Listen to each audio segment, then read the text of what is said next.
Today on UPSC Economic View, the challenges that nations all over the world are facing today and more so ever during this pandemic, what are the steps like developing countries such as India are taking? Hello and welcome to UPSC Economics View. Let's learn about the asset monetization plan announced by India. The 6 trillion Indian currency rupees National Monetization Pipeline or NMP unveiled by Finance Minister Nirmala Sitharaman has captured everybody's attention. However, the opposition has alleged that the government is trying to sell India's crown jewels. So what is the need to monetize assets? In a country like India with massive infrastructure deficit, finding resources to build physical assets is a daunting task. So the government wants to monetize existing infrastructure assets by leasing them out to private firms for a fixed tenure under a revenue sharing model. It will help the authorities ease fiscal constraints and free up balance sheets for more greenfield infrastructure creation. Let's listen to what Finance Minister Nirmala Sitharaman said. There's no land here.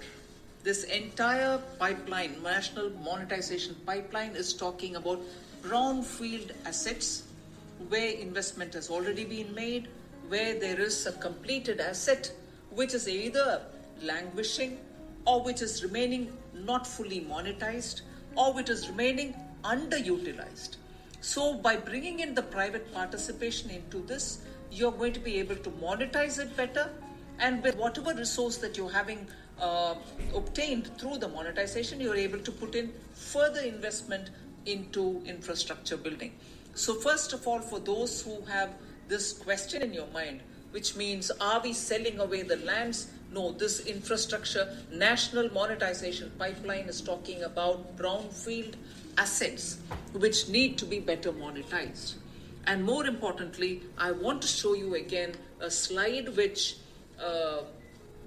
Amitabh showed and which has been very clearly emphasized by Rajiv Kumarji, that ownership of assets remains with the government. That was a slide shown. I'm just showing it here. The ownership remains of those assets with the government, and there will be a mandatory hand back. They'll have to give back after a certain time. So let there not be any confusion, oh, this government is selling away. No, these are assets, brownfield, which will be still with the ownership of the government. And the second most important point here is that the contractual partnerships which we will enter in executing this monetization pipeline will be with full KPIs and performance standards ensured. So the KPIs and performance standards will have to be complied with for getting through the monetization pipeline. So they're all de-risked assets, no doubt, and the value from the consideration and the private investment which will come into maintaining it, optimally utilizing it, putting it for a larger cost, all this will generate greater value, and it will unlock resources for the economy, which is what the economy needs. More resources. The economy wants that kind of a liquidity, that kind of a value unlocking with which we can move forward. This monetization pipeline is coming at a time when states are also keen to move forward, and therefore we have come. Amitabh did explain that up to 5,000 crores for this year. I spoke about 12,000 crore for last year. For this year, Amitabh did highlight that about 5,000 crores of financial assistance is already budgeted in this year's budget, again as a 50-year loan to the states, interest-free. But I want you to understand that there are three dimensions or three different silos under which support is going to be given to the states.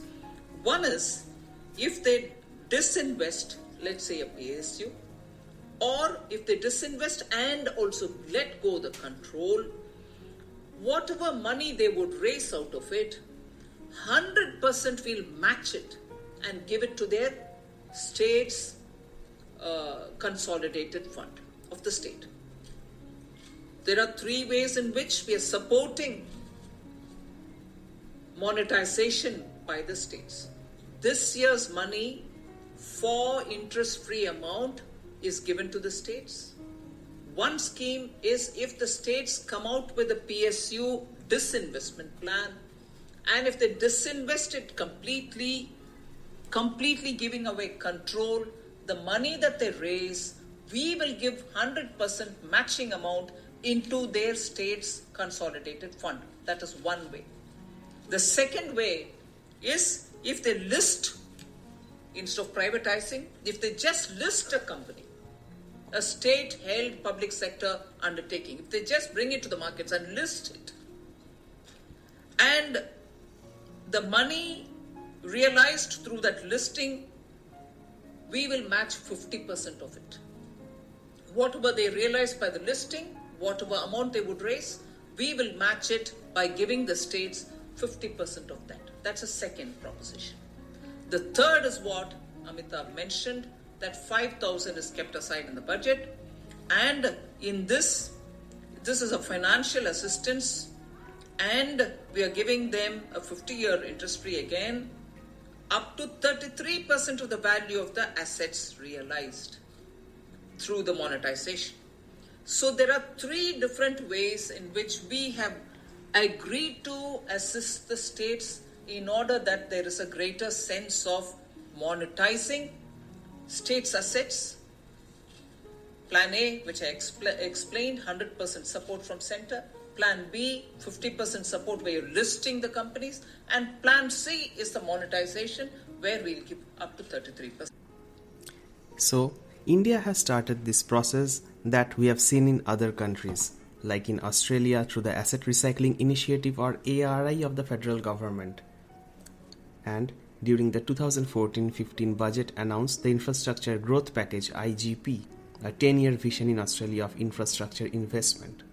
ARI was aimed at encouraging states to recycle assets and utilize the sale proceeds for productivity enhancing infrastructure by asking private firms to fund and run public infrastructure.